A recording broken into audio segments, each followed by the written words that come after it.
Samantala, nilinaw ng Partido Federal ng Pilipinas o PFP na hindi pa pinal ang 2025 senatorial lineup ng Administrasyong Marcos. Ilan sa mga naunang lumabas na pangalan ay sina Senator Manny Pacquiao, Senator Bong Revilla at dating Senator Tito Soto. Narito ang report ni Nicole Lopez Puwayan.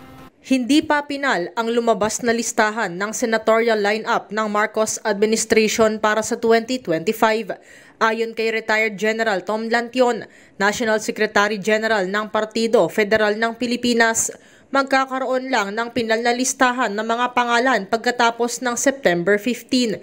Sabi ni Lantion, nang magpulong ang mga malalaking partido na Partido Federal ng Pilipinas, Nationalist People's Coalition, Nationalista Party, National Unity Party at iba pa noong August 19 na pagkasunduan ang September 15 para sa pagsusumite ng pangalan ng mga kandidato. Di ba po, dahil pag-uusapan po yan after September 15, ano po?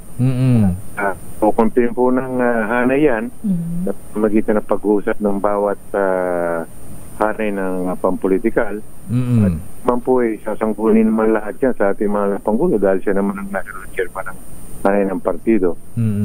So, yun po, ang tagubilin natin mga Pangulo, dapat tayo may kakaroon ng technical working group at we will work as a team. Yun po ang tagubilin ng ating mga Pangulo at iwasan natin yung mga tinatawag nating mga hindi pagkakaunawaan. Una rito, inilabas ni Senator Amy Marcos ang listahan sa senatorial lineup ng administrasyon kahapon.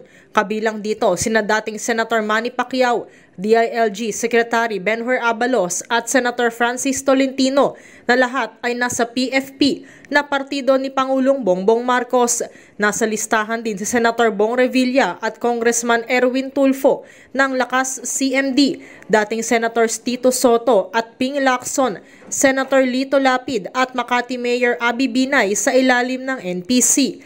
Habang nasa ilalim ng NP sina Senators Pia Cayetano at Amy Marcos, maging si Congresswoman Camille Villar. Una rito sinabi ni House Speaker Martin Romualdez, presidente ng Lakas CMD, hindi lang anya sila magkakaalyado sa pangalan kundi sa pagsisilbi sa bayan na may integridad. Ito si Nicole Lopez para sa MBC TV Network News, una sa Pilipinas, una sa Pilipino.